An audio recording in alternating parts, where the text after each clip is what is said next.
le droit de résistance, c'est un droit fondamental qui est reconnu au peuple lorsqu'il est opprimé. C'est la seule issue qui est reconnue juridiquement au peuple, de pouvoir descendre dans la rue.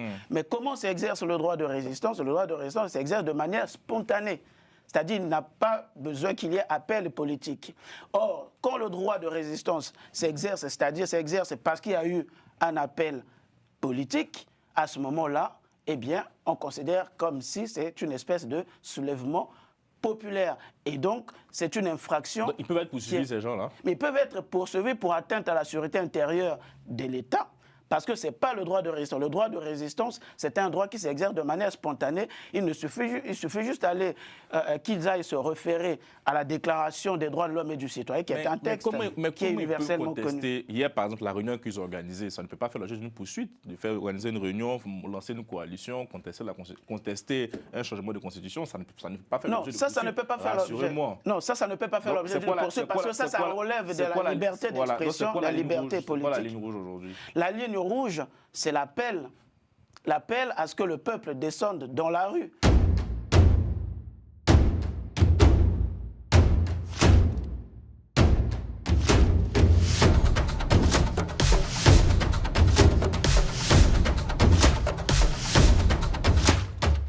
Bonsoir à tous, très heureux de vous retrouver partout dans le monde. Vous nous suivez de plus en plus nombreux pour décrypter l'actualité politique en République démocratique du Congo, rythmée par cette tragicomédie, cette série sur du débat autour de la révision, du changement de la Constitution. Maître nous dira un peu tout à l'heure, parce que même ceux qui ont lancé cette coalition, je pense qu'ils font un peu... Ils font certaines erreurs dans leurs analyses. Donc, pour décrypter tout ça, on est en compagnie de nos chroniqueurs, comme d'habitude, Maître Ben Luther. Bonsoir. Bonsoir, Carlyle. Bonsoir, Guy Mafimba. Bonsoir, Carly. Bonsoir, Lucien. Bonsoir, Carly. Bonsoir, Armand. Bonsoir. Je disais, l'opposition a lancé le C64, une coalition contre le changement de la Constitution. L'opposition appelle au retrait de la proposition de loi référendaire au Parlement. Maître, C64, il faut référence à l'article 64 de la Constitution. Ça veut dire quoi concrètement, cette affaire? Alors, ça fait référence à l'article 64 de la Constitution. D'abord, avant de peut-être donner lecture de cet article, rappelons-nous qu'il y a quelques mois, je me souviens, j'étais encore à Brazzaville, on avait fait une émission là-dessus. Joseph Kabila avait fait une sortie où il évoquait également l'article 64 et on l'avait analysé, ce qu'il appelait de facto quasiment un soulèvement populaire. Alors que dit cet article? L'article 64 de la Constitution de la RDC dit que tout Congolais a le devoir de faire échec à un individu, à tout groupe d'individus qui prend le pouvoir par la force ou qu'il exerce en violation des dispositions de la Constitution. Ça, c'est l'alinéa premier. Ça veut dire quoi? Cette coalition, on l'a vu, c'est une coalition... je dirais c'est une coalition... Avec des figures de l'opposition comme oui. Delis Sassanga, Martin Fayoulou, Matata Poyo, Jean-Marc Kaboun, Moïse Katumbi. Voilà, donc... Il y a un gars aussi appelé à ratisser l'âge. C'est une coalition que je qualifie une coalition de rejet plutôt que de projet. De rejet. Voilà, parce qu'il n'y a pas de projet politique. Si, ils s'opposent à la Constitution. Ce n'est pas un projet politique. C'est pas un projet politique. Au changement de la Constitution. Ils sont, quand on a écouté leur discours, la centralité de leur discours, c'est le départ du président Félix Tshisekedi. Pas de Tshisekedi au-delà de 2028. C'est ça leur logique. Maintenant, si on essaie d'appliquer l'article 64 de la Constitution, puisque c'est ce à quoi il faut s'en tenir, on dit qu'on fait barrage à tout Congolais qui prend le pouvoir par la force. Dans le cas d'espèce, le président Tshisekedi... Ou qu'il exerce en violation des dispositions de la présente Constitution. Oui, dans le cas d'espèce, il a été élu démocratiquement, le président Tshisekedi. Donc, il a une légitimité. Qu'il exerce en violation de la Constitution, il évoque du fait qu'il y a peut-être un projet de révision ou de changement de Constitution sur la table. Est-ce que la Constitution empêche au président de la République d'évoquer une révision? Ils n'ont qu'à aller lire l'article 118 qui donne là encore compétence, la même Constitution donne compétence au président de la République de lancer un projet de révision. Est-ce que c'est une violation de la Constitution? Donc non. Lisons maintenant l'alinéa de ce même article. Et là encore, c'est là que je vois que cette opposition est en train de faire de la tragicomédie, on va dire ça. C'est du Jamel Debbouze, on va dire ça. l'alinéa 2, l'alinéa 2 dit quoi? L'alinéa 2, je vais lire très exactement de cette cause, dit que toute tentative de renversement de régime constitutionnel constitue une infraction imprescriptible contre la nation et l'État. Donc le fait pour cette coalition d'évoquer l'article 64 signifie quoi? Signifie ce que nous on appelle en droit le droit de résistance. Oui. C'est-à-dire on veut évoquer le droit de résistance. Et même l'insurrection, je crois aussi. Voilà, j'en arrive. Le droit de résistance, c'est quoi? Le droit de résistance, c'est un droit fondamental qui est reconnu au peuple lorsqu'il est opprimé. C'est la seule issue qui est reconnue juridiquement au peuple, de pouvoir descendre dans la rue. Mais comment s'exerce le droit de résistance? Le droit de résistance s'exerce de manière spontanée. C'est-à-dire qu'il n'a pas besoin qu'il y ait appel politique. Or, quand le droit de résistance s'exerce, c'est-à-dire s'exerce parce qu'il y a eu un appel politique, à ce moment-là, eh bien, on considère comme si c'est une espèce de soulèvement populaire. Et donc, c'est une infraction. Donc, ils peuvent être poursuivis, ces gens-là? Mais ils peuvent être poursuivis pour atteinte à la sécurité intérieure de l'État. Parce que ce n'est pas le droit de résistance. Le droit de résistance, c'est un droit qui s'exerce de manière spontanée. Il suffit juste d'aller, qu'ils aillent se référer à la Déclaration des droits de l'homme et du citoyen, qui est un texte qui est universellement connu. Hier, par exemple, la réunion qu'ils ont organisée, ça ne peut pas faire l'objet d'une poursuite, de faire organiser une réunion, lancer une coalition, contester un changement de constitution, ça ne peut pas faire l'objet d'une poursuite. Ça ne peut pas faire l'objet. Non, ça ne peut pas faire l'objet d'une poursuite, parce que ça relève de la liberté d'expression, de la liberté politique. C'est quoi la ligne rouge aujourd'hui? La ligne rouge, c'est l'appel à ce que le peuple descende dans la rue. Or, le droit de résistance, parce qu'on s'en tient à l'article 64. Parce que c'est ça le fondement de leur coalition. Donc je interprète l'article 64. Si on regarde la ligne 2, le fait pour un politique d'appeler... S'ils organisent des manifestations pour faire barrage à la révision, c'est aussi ça rentre dans le cadre de la liberté d'expression. Oui, ils peuvent organiser des manifestations. Ça, ce n'est pas interdit, ça rentre dans la liberté d'expression, de l'opinion politique, etc. C'est une liberté fondamentale. Mais le fait de dire que si Tshisekedi lance le projet, nous allons, quoi qu'il en coûte, faire barrage et le peuple va descendre dans la rue, c'est un appel à l'insurrection. Ça s'appelle comme ça. Voilà, bah oui, la prison, naturellement. C'est un appel à l'insurrection. Moi, je parle aux politiques que vous êtes. Regardez le casting de cette coalition. Vous qui avez le don pour décortiquer les séquences. Oui, le casting, c'est-à-dire la forme, pose problème parce qu'ils sont tombés de leur propre piège. Maître le disait tout à l'heure. Ils s'inscrivent dans la mobilisation populaire. Quand vous vous inscrivez dans la mobilisation populaire, vous devez être conscient du fait que dans une ville de 15 millions d'habitants, pour une première sortie, ben, vous pouvez mettre au moins 500 000 personnes dans la rue, n'est-ce pas? C'est-à-dire que je pense que c'est ça l'erreur qu'ils sont en train de faire. Et la même erreur, je la constate aussi au niveau du pouvoir. Hein. Pour moi, la problématique se pose au niveau d'une crise de la Troisième République.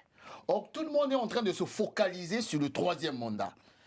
Et quand je dis la classe politique est à désirer, hein, j'ai suivi une émission dans une chaîne concurrente des hommes proches du pouvoir du président Félix Tshisekedi. C'était à laisser à désirer parce que tous ils se focalisent sur un troisième mandat. La problématique ne se pose pas à ce niveau. La problématique pour moi se pose sur la crise de la Troisième République. Absolument. Je suis d'accord avec Armand, avec moi. OK. Maintenant, pour répondre à votre question. Mais le casting, c'est du Jamel Debbouze. Passez-moi le terme. Parce que, lisez seulement la déclaration. Je pense que l'action doit être précédée par la pensée. Il faut penser l'action. Penser l'action, je pensais pertinemment qu'il devait d'abord rédiger un mémo pour essayer de lister les griefs. L'état des lieux de la République, qu'est-ce qu'on reproche et qu'est-ce qu'on ne veut pas. Or, ils sont passés directement dans l'action en se focalisant, en voulant démontrer, en voulant créer un rapport de force populaire. Ils étaient au bas mot 600, maximum 800. J'ai listé tout à l'heure, il y a eu 35 signataires. Et sur les 35 signataires, vous voyez bien que les grandes figures Ben, écoutez, lorsqu'on voit les dernières élections, c'est au bas mot 5% des suffrages de l'électorat. Donc, le pari de se focaliser sur l'opinion publique, c'est un pari qui est déjà un échec et c'est une fausse lecture, je pense. Ce n'est pas une bonne lecture. Si, de manière légitime, et ça, il faut le leur accorder, hein, et accorder cette satisfaction au pouvoir, qui, contrairement à ce que j'ai lu, ce n'est pas la dictature. On leur a donné la possibilité de s'exprimer. Ailleurs, ce n'est pas le cas. Mais je pense que la lecture qu'ils sont en train de faire par rapport à cette problématique, elle est fausse. Parce que dire qu'ils vont mettre les gens dans la rue, bon, en lingala on dit Mukondia terrain, c'est-à-dire ceux qui tiennent la rue véritablement, de manière historique, c'est l'UDPS. Ça, c'est contrairement à ce qu'on peut penser, c'est l'UDPS qui est le véritable leader de la rue de Kinshasa et ailleurs. Ouais, je vois ça vous montre sur vraiment cette personnification de cette lutte faite au président. Pour moi, est-ce qu'on ne passe pas à côté de l'enjeu, effectivement, de cette crise de la République? Est-ce que l'opposition n'a pas peur du débat de fond? Bien entendu. Est-ce que c'est la peur ou c'est une incapacité d'avoir des hommes d'État? Ce qui se pose, c'est l'avenir de la RDC. Nous sommes à la Troisième République. Première République avec la constitution de Loulouaba. On sait comment ça s'est terminé avec l'assassinat de Lumumba et les deux des Kasaï du Sud et Katanga qui a été récupéré. Deuxième constitution dite révolutionnaire de Mobutu. Troisième constitution, c'est-à-dire la Troisième République. On sait que tout le monde le dit. Eux-mêmes, ils le disent. C'est Sangala dit. Tout le monde reproche à cette constitution que c'est une constitution de belligérance. Justement. Elle a été mise en place par rapport à cela. Et en cela, celui qui est aujourd'hui en train de plus ou moins résoudre cette question de la Troisième République, qui le peuple aujourd'hui est d'accord avec lui, c'est Félix Tshisekedi, qui vient de démontrer qu'en fait, le Congo a été vassalisé au Rwanda depuis pratiquement 18 ans. Ça, c'est un acquis, raison pour laquelle il ne peut pas se connecter au peuple. Parce que le peuple reconnaît à Félix Tshisekedi d'avoir le courage de résister face à Paul Kagame. C'est pas moi qui le dis, Cheokwi Tundu le dit. Bochab le dit, c'était pas n'importe qui, c'était le pilier du régime de Joseph Kabila. L'autre encore le dit, le Mende le disent. Tous ils disent que nous avons dirigé pendant 18 ans, mais manifestement nous avons été trahis par Joseph Kabila qui est aujourd'hui en train de défendre l'agression. Et ils passent outre. Vous regardez leur déclaration, je termine par là. À aucun moment, ces gens dans la déclaration ont une pensée sur les militaires. Les militaires qui tombent chaque jour à l'Est. Aucune ligne dans cette déclaration ont fait mention de l'agression du Rwanda. Ils passent outre ça, comme a dit Maître. La problématique, c'est qu'il pleuve, qu'il neige, en 2028, il doit partir. Ça veut dire qu'ils ne respectent même pas la Constitution, leur propre Constitution. Mais autre leçon, c'est-à-dire, j'ai l'impression qu'ils sont favorables à une élection sans les territoires occupés. Oui. Alors, je sais pas. Oui, bon, j'ai écouté mes deux. D'abord, votre regard sur cette initiative. Hein. Cette initiative, en fait, elle est, de leur point de vue, elle est tout à fait normale. En fait, ce sont des partis d'opposition, des mouvements politiques, en fait, qui ont le droit de se réunir, qui ont le droit d'exprimer des idées. Bien. Il y a un problème. Quel est le problème? C'est que le débat sur la Constitution, son changement ou sa révision, a été mal posé. C'est-à-dire que le président Tshisekedi, dans un premier temps, était en louvoiement, n'a pas dit les choses correctement. Les choses sont dites maintenant correctement. À savoir, il s'agit maintenant de réfléchir sur la Constitution. Il ne s'agit pas de dire je vais faire un troisième ou je vais changer, il de réfléchir sur les modalités donc d'un changement éventuel de la Constitution. Sauf que, dans le même temps, ces gens-là, que ce soit Fayoulou, que ce soit Katumbi. Voilà, Katumbi, etc., disent quoi en fait? Les débats de fond ne les intéressent pas. Ce qui les intéresse, c'est comment accéder rapidement au pouvoir. Ça, c'est la première chose. Donc des politiciens. Oui, mais oui, ça c'est la première Des chose. politiciens. Deuxième chose, que disent-ils? En fait, le président Fathi utilise cette problématique, même si ce n'est pas vrai, utilise la problématique du changement de la Constitution pour pouvoir glisser, pour pouvoir rester aux affaires pour un troisième mandat. Ce n'est pas le cas, mais eux le pensent. Mais le président a été très clair dessus, si le peuple demande, il reste. Donc, il n'y a pas de vouvoiement. Oui, mais le peuple reste avec des territoires, que disent-ils? Il y a des conflits à l'Est, il faut que tous les territoires soient... Ça, c'est le président qui pose oui, il faut l'intégralité du territoire. constat aujourd'hui, bon, oui. Ben, il faut C'est tout à l'intégralité fait du normal. territoire. Et puis, il y a un autre problème quand même. Que reproche-t-il à Tshisekedi? Bonne question. Il reproche à Tshisekedi de ne pas être à la hauteur d'un chef d'État, de ne pas s'occuper effectivement du management politique, de ne pas s'occuper des services politiques, de ne pas s'occuper en fait de l'économie. Bien. Mais ça, on peut l'entendre puisque c'est bien leur fonds de commerce. Leur fonds de commerce est là. Donc pour eux, respect absolument de la Constitution. Pas de troisième mandat, pas de changement. On reste dans l'hypothèse 2006. Alors, il y a un débat. La question qui est posée, c'est comment les fatistes, enfin ceux de Tshisekedi, vont amener cette discussion sur la table.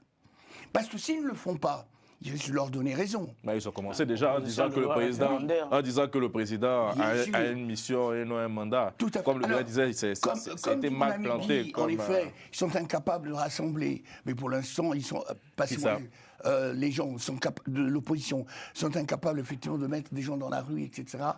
Pour qu'ils se comptent. Ils sont incapables. Est-ce que plutôt c'est pas les Congolais au fond qui sont un peu peut-être favorables à un changement? Raison pour laquelle je dis pourquoi ne pas prendre la balle au pied du président et se dire bon allons faire un débat de fond sur cette constitution. Alors justement, ce que Fathi devrait faire, c'est montrer l'incohérence de ce groupe.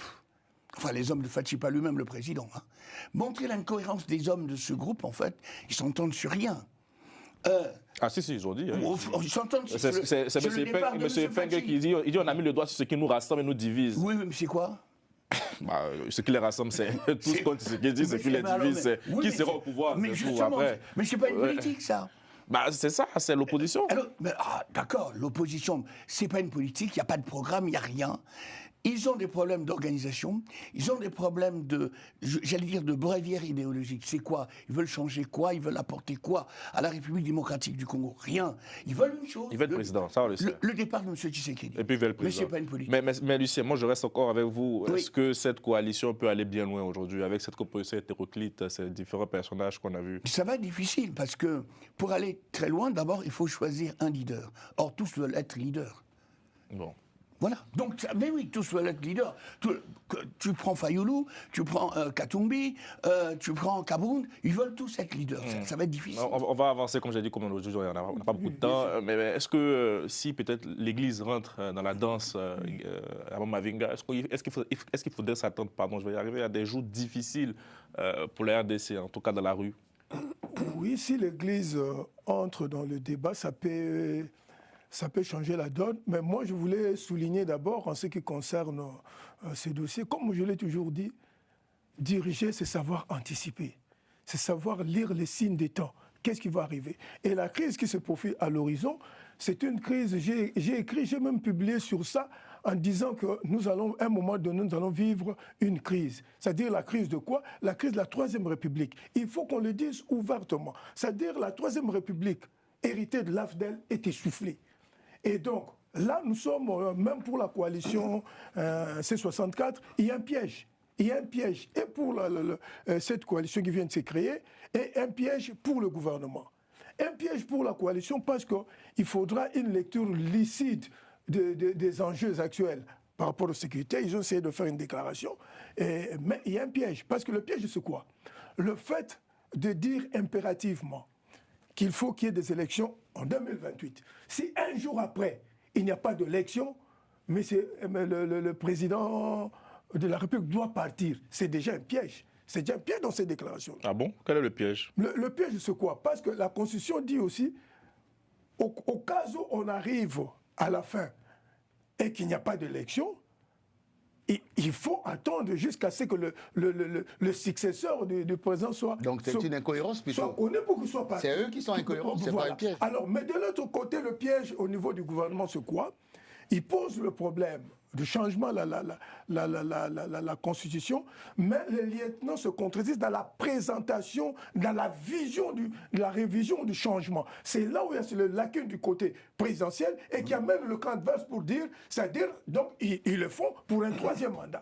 Et pourtant, nous avions écrit pour montrer que la Troisième République est essoufflée. Il nous faut un consensus national. Nous devons tous nous mettre autour d'une table pour inventer la Quatrième République. Et moi, je pense, je suis de ceux qui a souligné, parce que j'ai écrit depuis 2006, le problème de révision, de changement de la Constitution ne peut pas être un tabou. Nous devons nous mettre sur une table pour en parler. Quand bien même il y a le crise, bien sûr il y a la crise sécuritaire, mais il faut en parler. Il y a un piège aussi par rapport à, je dirais par rapport à M23. Même eux aussi ne peuvent pas dire changement de la Constitution, parce qu'ils avaient préconisé le fédéralisme. Qui préconise le fédéralisme? C'est pas le changement de la Constitution. Non seulement ils ont préconisé le fédéralisme, eux ils sont allés contre l'ordre constitutionnel. Ils n'ont rien à dire. Ils n'ont rien à dire. Ils font partie de la lignée 2 de la Constitution. Donc ça signifie quoi? Même eux aussi... On a une Nanga qui lance un appel à l'opposition de se fédérer à sa lutte. Donc, Déjà, c'est pour dire quoi? Il y a de part de part et d'autre. Moi, je pense qu'on un terroriste comme Nanga. Il faudra nous mettre autour de table pour un consensus national. Mais c'est là où tu tends encore un piège au pouvoir. Ma question sur les jours qui arrivent, est-ce que cette division de la classe politique, et puis et en plus, c'était pour répondre à ce que vous venez de dire, un mot, c'est pour dire que même cette classe politique, qu'on le veuille ou non, cette coalition, ils comptent sur l'appui, si l'Église catholique peut venir en appui pour leur... Ils sont dans le schéma... Pas l'Église catholique, la Cinco. Ils sont dans le schéma de 2016. Mais le schéma de 2016 risque de ne pas être le schéma de 2028. Non, mais au fait, je reviens sur ma question de risque de jours difficiles à venir, parce que vous savez qu'il y a des manifestations comme ça. Est-ce que j'aurais appris même récemment s'il y a quelqu'un de la garde républicaine qui a été mis aux arrêts? Est-ce qu'il n'y aurait pas des collusions? Moi, je pense, pour répondre, il y aura des jours difficiles parce que quand je vois déjà les déclarations de groupements de jeunes, que ce soit du côté pouvoir ou du côté opposition, c'est un danger. Quand les jeunes se promettent qu'ils vont se faire violence entre eux, il faut relativiser tout ça. Relativiser, mais il faut parce toujours... que lorsqu'on met 600 bonhommes dans une salle, dans un pays de 15 millions d'habitants, dans une ville de 15 millions d'habitants... En tout cas, à un moment donné, la tension commence un peu à monter. D'un point de vue verbal, on commence à se cogner un peu quand même. Mais ça peut... Il y a un président qui dit que... Enfin, j'ai rigolé quand j'ai vu sa déclaration hier. Il dit qu'il est arrivé hier à Kinshasa. La vigilance. Que même si on empêchait de venir par avion, il serait devenu par parachute. Bon, écoutez, Carly, le prince Epeng, parlons des gens sérieux, ou parlons des sujets assez sérieux. Je l'avais dit ici, je crois, lors de l'émission, on avait fait sur les déclarations du président Fayoulou. J'avais dit qu'il faut aller fouiller, il faut aller voir s'ils ne sont pas en intelligence avec la rébellion. Vous avez vu, aujourd'hui... Ce ne sont pas des rebelles, rassurez-moi. Bah, si aujourd'hui Nanga se permet de faire cette déclaration, une déclaration qui, comment dire, qui là montre tout simplement que Nanga approuve ce que l'opposition fait, ça veut dire que cette opposition-là occulte carrément la question sécuritaire à l'Est. C'est ça la réalité. Complètement. Ne condamne donc pas la rébellion. Leur seul projet, je vous avais dit que c'est une coalition de rejet, non de projet. Le seul objectif qu'ils ont, c'est que juste Félix Tshisekedi dégage la rébellion à l'Est, on s'en moque. Quitte à même nous rallier avec Nanga, ceux qui ont tué des Congolais, ce n'est pas un problème. Exactement. Voilà la logique de cette opposition. A-t-on déjà assisté à une coalition de l'opposition pour lutter contre la rébellion à l'Est? Non. Mais il y a eu le Fonds de la Patrie, donc, qui a été créé par M. Fayoulou. Quel Fonds de la Patrie qui a donné le camp de la Patrie. Qui y était? Mais avec qui? Il a juste déclaré. Vous savez que il a déclaré et lui-même. Géométrie variable. Lui-même. Est-il encore dans le camp de la patrie? Est-il encore dans le camp de la patrie? La question donc se pose. La question se En tout cas, il a déclaré, il a dit à compter d'aujourd'hui, de gré ou de force, en 2028, Félix Tshisekedi va quitter le pouvoir. Voilà. Mais très bien. On veut que Félix Tshisekedi respecte la Constitution. Mais c'est très bien. C'est une bonne idée, ok. Mais le fait de se rallier à Nanga, ou d'étendre, le fait que Nanga approuve d'étendre cette coalition jusqu'à, entre guillemets, à intégrer Nanga, d'accord, mais c'est une violation flagrante de la Constitution. Et là, ils tombent dans le piège de l'alinéa 2 de l'article 64, dont on vient de lire, qui constitue le fondement de leur coalition. Vous voyez? Et autre chose, vous parliez de l'Église, mais l'Église est déjà... L'Église, entre guillemets, la Cinco surtout, est déjà dans le débat depuis longtemps. Il suffit juste d'avoir les déclarations. Je t'ai partagé certaines vidéos où on voyait ces gens-là de la Cinco faire des déclarations. Il faut respecter la Constitution, il faut faire ceci, etc. Je vous avais dit que la Cinco, c'est un parti politique qui ne dit pas son nom. C'est un parti politique qui ne dit pas son nom. Vous voyez, on évoque l'idée de troisième mandat, etc. Mais il faut d'abord poser une question de fond. Parle-t-on d'une révision ou d'un changement de constitution? C'est ça la vraie question.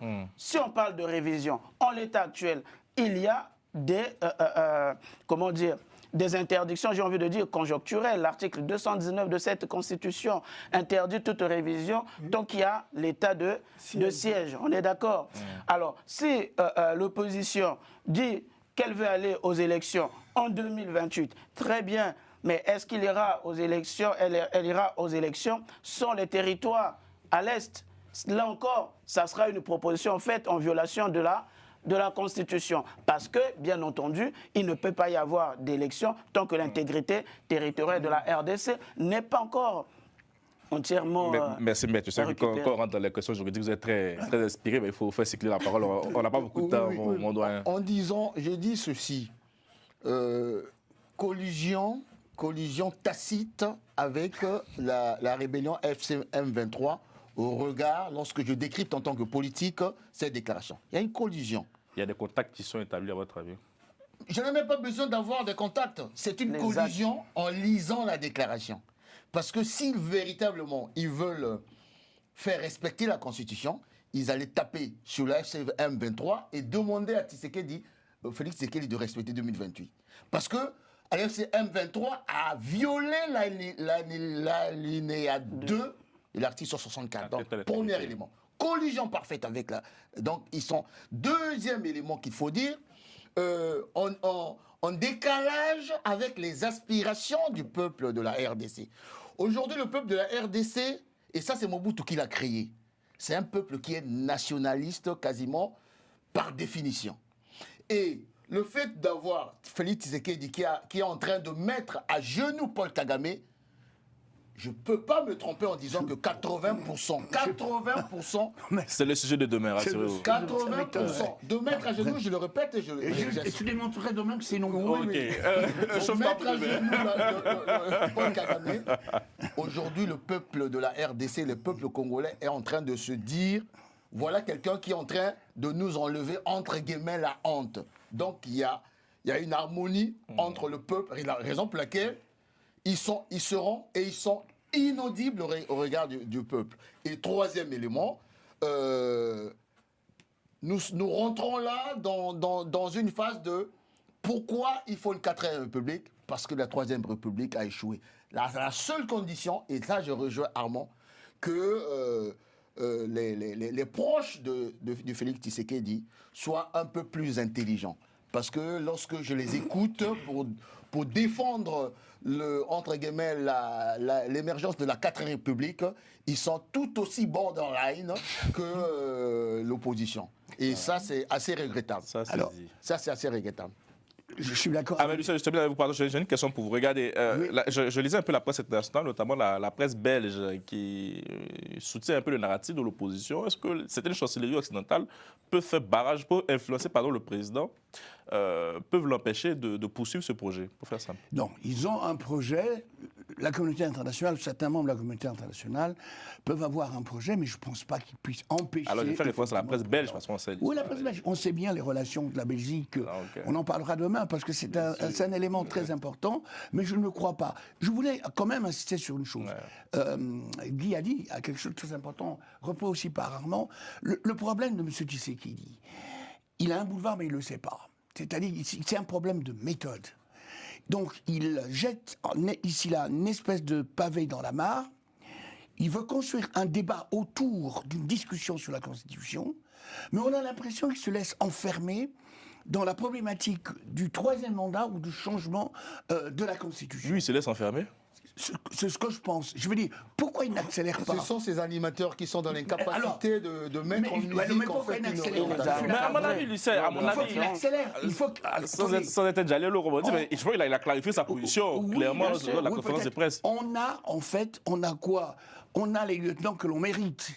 Si ces gens-là sont incapables, effectivement, Non, d'accélérer, c'est etc. trop prétentieux de notre part. Ok. Mais on va dire qu'ils ont Voilà. vraiment dû mettre mal. Ils n'ont pas la méthode.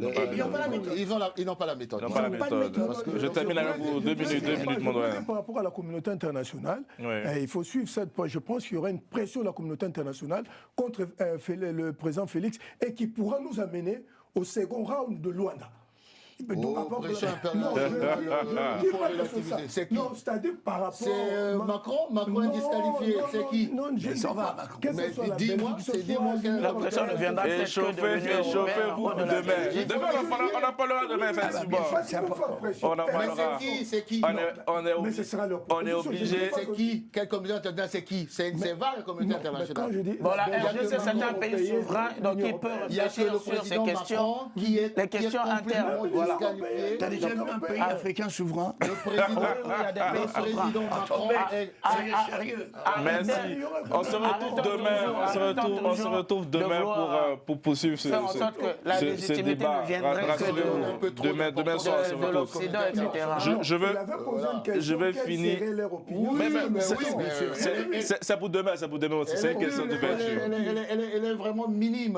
On a vu que la communauté internationale s'est opposée à certains changements de constitution dans certains pays d'Afrique. Merci Mais ça s'est fait quand beaucoup, même. messieurs. J'aimerais Voilà. quand même saluer certains téléspectateurs. Hein. Je le prends comme ça, hein, au pif. Hein. Jules Calombo, ils étaient nombreux à commenter, à nous donner leur lieu d'habitation. Lui, En plus, Calombo, Longao Topea depuis les États-Unis.